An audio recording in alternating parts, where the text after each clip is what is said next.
छत्रपती संभाजीराजे शिवाजीराजे भोसले यांचा खरा इतिहास। स्वराज्य रक्षक संभाजीराजे भोसले दिलेर खानाच्या छावणीत का सामील झाले होते? मग शेवटी करायचे तरी काय? निर्णय झाला आता स्वस्थ बसणे शक्यच नव्हते। नदीचा प्रवाह एका जागेस थांबला तर पाण्यात किडे पडतात, शिवाय ती समुद्राला मिळण्यापासून वंचित राहते। तिच्या पात्राला मर्यादा पडतात।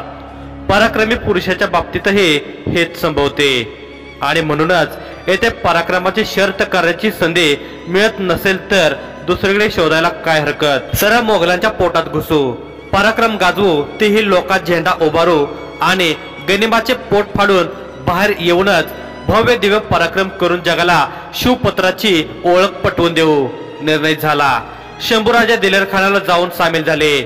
दिनांक 3 डिसेंबर 1678 शिवाजी महाराजांच्या रणनीतीप्रमाणे संभाजी राजांची वाटचाल सुरू झाली होती। शत्रूला शत्रूशी भिडवून स्वराज्य वाढते ठेवावे हीच ती रणनीती होती। पुरंदरच्या तहाच्या वेळी कलम तय झाले होते। त्याप्रमाणे शंभूराजाने मोगलाईत चाकरी करायची, त्यानुसार त्यांना वयाच्या 8व्या वर्षी 75 मनसबदार बनवले गेले। सोबत नेताजी पालकरांसारखी जबाबदार माणसेही होती। शिवाजी महाराजांनी 8 वर्षाच्या शंभूबाला मोगलाईत जाऊन काय करायचे याचे संपूर्ण दिग्दर्शन देऊन ठेवलेले होते। तेथेच मोगलाईत जाऊन औरंगजेबाचा शहजादा शाह आलम याच्याशी चांगली घट्ट मैत्री करून वेळ पडल्यास त्याला स्वराज्यात सामील करून घ्यायचे, अन्यथा बादशाह विरुद्ध बंड करायला बळ देऊन मोगलाईत फूट पाडायची। शाह आलमच्या साथीने सरळ दिल्लीच्या तख्तावरच घाव घालायचा असा तो डाव, परंतु शंभूराजे त्यावेळी खूपच लहान असल्याने हे कार्य तडीस गेले नव्हते। आता तोच शहजादा शाह आलम पुन्हा संभाजी राजांच्या संपर्कात येत होता, अभयदान देत होता। हाच धागा पकडून संभाजी राजाने पूर्वीचा अर्धवट राहिलेला डाव पुढे खेळायचा निर्णय घेतला होता। या सर्व बाबतीत शिवाजी महाराजांचा विरोध होता असे त्या दरम्यान कुठेही आढळून येत नाही। म्हणून या सर्व योजनेला शिवाजी महाराजांचे पाठबळ नव्हते असे म्हणणे या ठिकाणी थोडेसे धारिष्ट्याचे होते। कारभारी आणि युवराज यांच्यात संघर्षाची ठिणगी पडू नये असा महाराजांचा बेत असावा आणि त्याच वेळी मोगलाई फोडण्याचा गुप्त हेतूही असावा असे वाटते। अन्यथा संभाजी राजांच्या या हालचाली शिवाजी राजांना न कळण्या इतपत त्यांचे हेरखाते बेसावत होते असे म्हणायला वाव मिळतो। परंतु भैरजी नाईकांच्या नेतृत्वामध्ये असलेले हेरखाते एवढे ढिसाळ असल्याची शक्यता नाही। किंबहुना हे सर्व जाणीवपूर्वक केले जात असावे। मोगलांच्या मनात संभाजी राजाविषयी आपुलकी विश्वास निर्माण व्हावा अशी कदाचित यामागची भूमिका असावी आणि म्हणूनच कर्नाटकाहून परत आल्यावरही कदाचित 6-7 महिने शिवाजी राजांनी शंभू राजांना प्रत्यक्ष भेट मिळणार नाही किंवा भेटावयास बोलवले जाणार नाही असे चित्र निर्माण केले गेले। शत्रूला पूर्ण गाफील ठेवले गेले। सर्व पत्रव्यवहार अगदी गुपचूप झाला असावा। आपण पन्हाळ्याकडे येण्याऐवजी सज्जनगडावर यावे व रामदास स्वामी यांच्या सोबत थोडे दिवस घालवावेत असा महाराजांनी पत्राच्या शेवटी दिलेला संदेश नक्कीच गोंधळ निर्माण करतो। कारभाऱ्यांना गाफील ठेवण्याचा तो भाग असू शकतो। अन्यथा पत्रात उल्लेख केल्याप्रमाणे शंभूराजे सज्जनगडावर जातात, परंतु अनेक दिवस जवळपास 1 महिना वाट पाहूनही रामदास स्वामींची भेट का होऊ शकली नाही? का राजांना समर्थकांचा पत्ता माहीत नव्हता किंवा त्यांच्या शिष्यांनाही याबाबत माहिती नसावी असे कसे होऊ शकेल? कदाचित या ठिकाणी महाराजांनी आणि शंभूराजांनी गुप्तपणे सर्व काही ठरवल्याप्रमाणे वाटते। अन्यथा दिल्लीत आदिलशाहीत, कुतुबशाहीत, गोव्यात, मुंबईत काय घडते याची पुरेपूर खबर ठेवणाऱ्या जाणत्या राजाला आपल्या युवराजाच्या हालचाली दुःख कळत नव्हते असे म्हणणे योग्य होऊ शकत नाही आणि म्हणूनच शिवाजी राजांच्या सल्ल्यानेच शंभूराजे दिलेर खानाला सामील झाले असावेत अशा तर्कापर्यंत येऊन पोहोचावे लागते। कारण या शंभूराजांच्या जीवाला मोगलाई दिलेर खानाच्या छावणीत धोका निर्माण झाल्याचे महाराजांना ताबडतोब कसे कळले होते?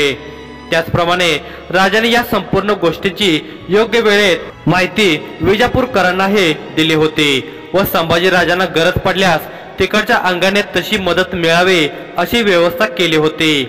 शिवाय सेनापती हंबीरराव मोहिते, ज्योत्याजी केसरकर, रायप्पा व इतर जिवलगांचे संभाजी राजांच्या हालचालीवर सतत नजर ठेवणे व त्यांना पुढे येणारे धोके यांची सूचना या सर्वांकडे येणे येथून ती संभाजीराजांना व्यवस्थितपणे अचूक वेळी पोहोचवणे या सर्व गोष्टी या तर्काला पुष्टीच देतात. अन्यथा मराठ्यांचा छावा मोगलाईत सामील होणे शक्यच नाही. वाघाचा बछडा भेड बकरीमध्ये शोभून दिसेल का? मोठी शिकार करण्याचाच तो बेत असावा. पुढे संभाजीराजांनी शहजादा शाह आलम, दिलेर खान तसेच पोलाद खान यांच्याशी कायम संबंध ठेवल्याचे उघड झाल्यानेच औरंगजेब बादशाहने आपला पुत्र शाह आलम याला दक्षिणेच्या मोहिमेवरून बरखास्त केले होते. तर दिलेर खानाबाबतचा संशय अगदी पक्का झाल्यावर आणि आपले बिंग फुटणार हे निश्चित झाल्यावर दिलेर खान व पोलाद खानाने केलेली आत्महत्या या सर्व गोष्टी संभाजीराजे शिवाजी महाराजांच्या योजनेनुसार मोगलाईमध्येच फूट पाडत होते या तर्काला पुष्टी देतात. कारण शिवाजी महाराजांना आग्र्याहून निसटून जाण्यासाठी पोलाद खानानेच मदत केल्याचा बादशहाचा संशय होता. या सर्व गोष्टी शिवाजी महाराजांनी मोगलाईतील काही सरदार आपल्याला सामील करून घेतले होते व त्यामुळेच शिवाजी महाराजांना अनेक वेळा औरंगजेबावर मात करण्यात आली होती. त्याचीच पुनरावृत्ती करण्याचे काम संभाजीराजांनी केले होते. अन्यथा जवळपास 11 महिने संभाजीराजे दिलेर खानाच्या छावणीत असूनही ना दिलेर खानाने संभाजीराजांना दगाफटका केला ना संभाजीराजांना औरंगजेबाच्या ताब्यात दिले. त्यामुळे संभाजीराजे काही दिलेर खानाच्या मेजवान्या जोडण्यासाठी गेले नव्हते किंवा संभाजीराजे दिलेर खानाचे पाहुणेही नव्हते. शिवाय 11 महिन्यात दिलेर खानाने किंवा मोगलांनी एकदाही स्वराज्यावर हल्ला केला नाही. अपवाद फक्त भोपाळगडचा, तोही मराठ्यांनी फक्त 15 दिवसातच परत घेतला होता. शिवाय मोगलांची ही टोळधाड शिवाजी महाराज कर्नाटक मोहिमेवरून परत येईपर्यंत संभाजीराजांनी रोखून धरली होती आणि त्याच वेळी त्यांनी आदिलशाही मुलखावर दिलेर खानाच्या नेतृत्वामध्ये आघाडी उघडली होती. शिवाजीराजे त्यावेळी भागानगरच्या दौऱ्यावर व दक्षिण दिग्विजयाच्या मोहिमेवर होते. जवळपास 2.25 वर्षे शिवाजी महाराज स्वराज्याबाहेर होते आणि अशा प्रसंगी संभाजीराजांनी शिवाजी महाराज परत स्वराज्यात दाखल होईपर्यंत मोगलांना रोखून धरले. हाच तो पुरावा आणि यावरूनच आपणास असे म्हणता येईल की संभाजीराजे मोगलांना जाऊन मिळाले होते ते स्वराज्य वाचवण्यासाठी, बुडवण्यासाठी नव्हे आणि शिवाजी महाराजांवर नाराज होऊन तर कदापिच नाही. तर रसिको हो, तुम्हाला ही व्हिडिओ कशी वाटली हे आम्हाला कमेंट करून नक्की सांगा. आणि तुम्ही जर आमच्या चॅनलवर नवीन असाल तर प्लीज आमच्या चॅनलला सबस्क्राईब करा आणि अशाच नवनवीन व्हिडिओच्या नोटिफिकेशन येण्यासाठी बेल आयकॉन क्लिक करायला विसरू नका. धन्यवाद.